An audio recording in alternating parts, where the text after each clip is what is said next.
لوله کشی گاز، لوله کشی آب و مال مخابرات نخوابیده. آب برامون میاد ولی خب اصلا آب نمیبینیم. ما 3 شب بلند شیم اینقدر پمپ و میش بزنی تا آب برات بیاد. ممنونم. مرسی. آب اونجور از اون آب است که حالا مزهش هم حالا خودتون میدون چه مزه‌ای میتونه داشته. اهل کدوم روستا هستید؟ بسم الله الرحمن الرحیم. ضمن عرض سلام و خسته نباشید خدمت جناب عالی و همکاران بزرگوارتون و با عرض تسلیت به مناسبت ایام فاطمیه و حتی حرمت حرمین شریفین عسکرین، بنده اهل روستای محمودآباد کهنه و عشایری شترخوار. عزیزان درخواست دارم به این ملت هیچ فرق نمیکنه. ما هم برادر کوچیک اینا هستیم، اینا هم خواهرای اونا هستن. بقول یه پیرمرد پدرونه. خود شما چه درخواستی دارید؟ من درخواست آب دارم. من درخواست آب دارم.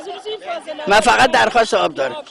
من نمیتونم یه زن ما نگهش میداریم، اعمال قانون میکنیم و متوقفش میکنیم، میخوابونیم و مجازاتش میکنیم. فرض من از خیلی شرایط دیگه هم باید بزنم، از خیلی وقت دیگه مثلا وای من قاطی کردم ببخشید. این منطقه رو به طور کامل برای بینندگان معرفی کنید و بفرمایید که ما الان دقیقاً کجاست. این والا شوچه شقایی الان شوچه خیلی مشکل داره. فارسی می صحبت نمی‌کنی؟ آره. فارسی صحبت. آره دیجیش خیلی مشکل داره. این شوچه دیدید چجوریه الان؟ لجن خونه ها الان تکمیل شده یا نه؟ 40%. بسم الله الرحمن الرحیم. اشکال خودشونو جمع کنن بریزن تو یه مشنبه، وقتی میرن بیرون یه جای هم برن بریزن که دیگه زیاد کثیف نباشه. مردم ما مردم خوبی هستن، خیلی هم آدم خوبی هستن و خوبی از خود شما نباشه، ولی اینا رو این قربانی، آیا شما میدونید 27 خرداد ماه چه روزی هستش؟ روز جمعه است. 27 خرداد ماه 20 بهمنی. شوراهای قبلی امامه منم انداختن. نمیدونم شما حساب کن چهارباغ چقدر مصرف داره. این آبم چیز غذا میذاره، غذا نمیپزه، نمیدونم علتش چیه. ما 120 من حقوق میگیم. آبش دیرپزه. آره دیرپزه.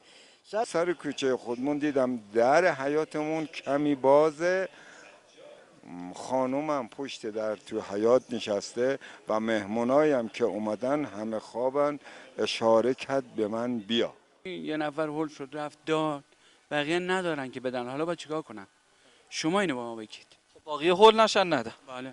نگیم غیبت نکنیم، تهمت نزنیم، مال مردمو نخوریم، حجابمون رو رعایت کنیم، جایی که نباید نشون نامحرم بدیم ندیم.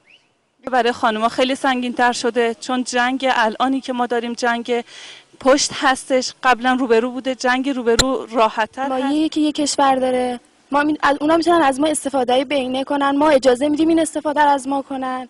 از زمانی هم که این مترو رو زدن، این پل زیر گذر رو زدن، چند تا دخترای ما رو، زنای ما رو، مردای ما رو لختشون کردن، صدمه بهشون زدن. حادثه‌ای که حتی 20 سال پیش هم اتفاق افتاده بود، بعضی از مسئولین ما رو بیدار نکرده.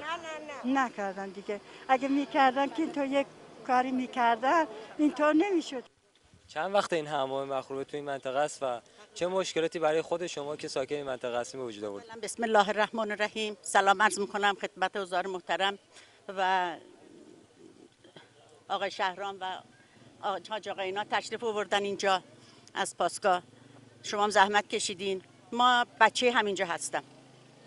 آقای که صحبت کردن. خودتون رو معرفی بفرمایید برام، بفرمایید شغل شما چیه؟ افغانستان ازم حضرت الله صافی زاده، بچه استان کاپیسا، شهرستان تاگاف. آقا احتیاط چیز خوبیه؟